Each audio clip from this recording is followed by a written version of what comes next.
guys, welcome to your lunch break talking about posture and 5 exercises we can use to improve our posture. So what is good posture? Good posture is just like kinetic balance implies.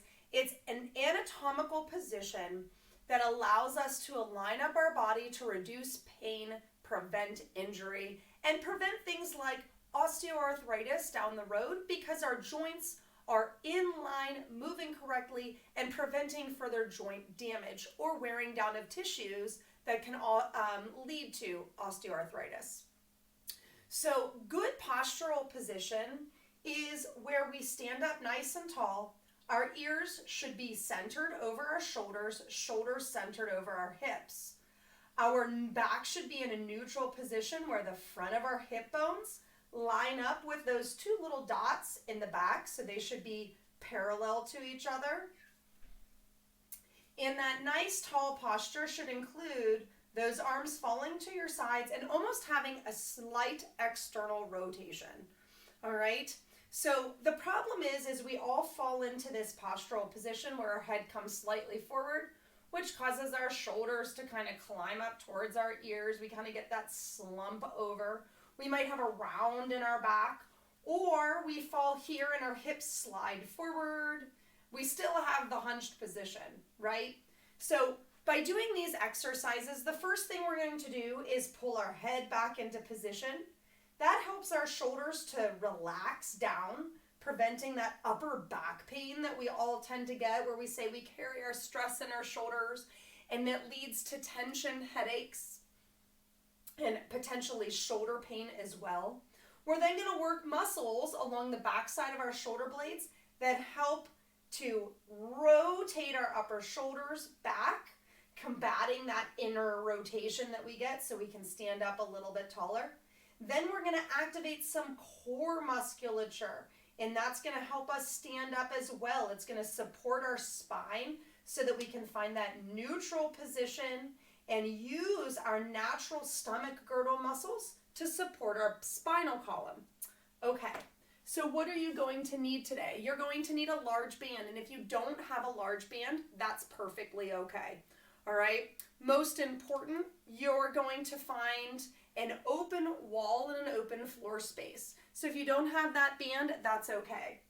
I'm going to find an open wall here, and I'm going to move closer so that you guys can see. But what you're going to do is you're going to stand up nice and tall. You're going to wrap that band around your neck so that the head, it pulls the head forward towards the wall. Your hands are pushing into the wall. Roll those shoulders down and back. Squeeze that bum and belly button in.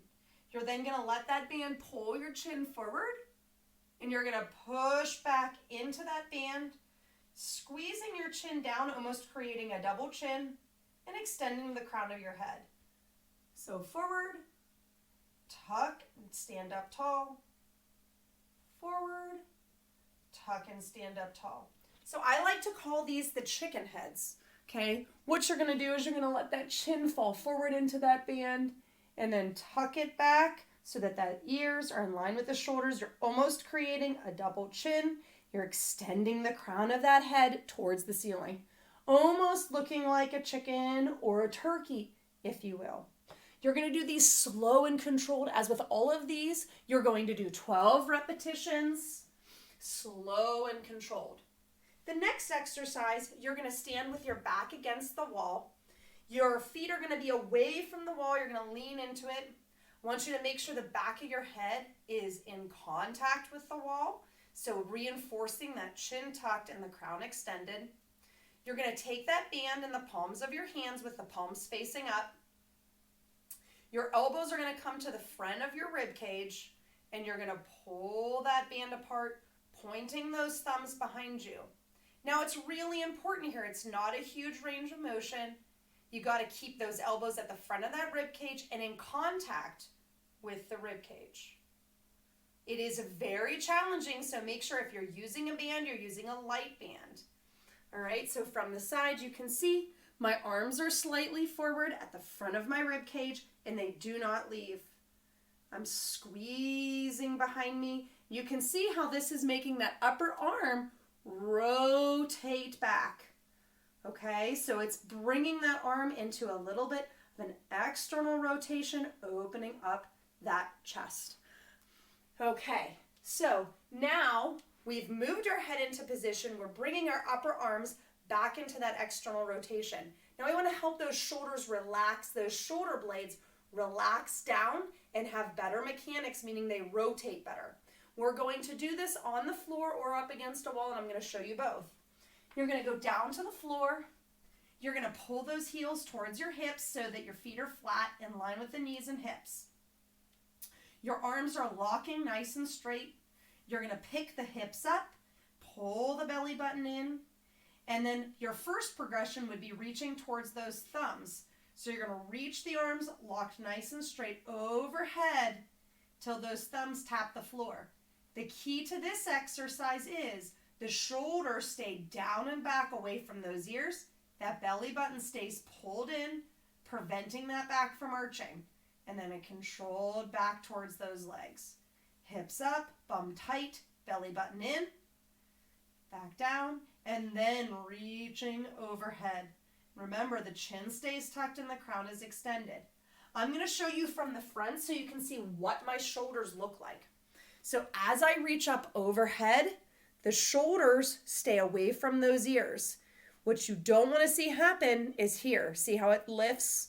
I'm squeezing down and back so I feel that rotation. I feel almost a nice deep stretch right through the sides of my shoulder blades.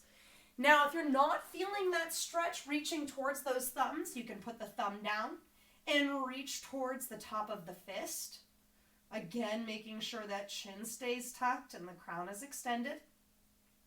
And you can reach towards the back of those hands. Again, if you're not feeling anything, this is very challenging going all the way to those hands. Really feeling that stretch. It's that stretching sensation through the sides of that back. Now, for your fourth exercise, you're going to roll over and we are going to work on that quadruped position.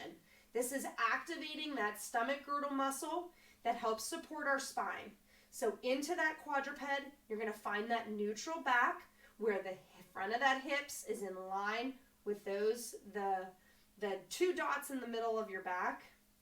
So little bit of arch.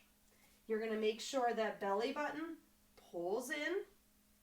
And from here, we're going to reach up so that thumb points up towards the ceiling. Again, the chin stays tucked. The crown is extended.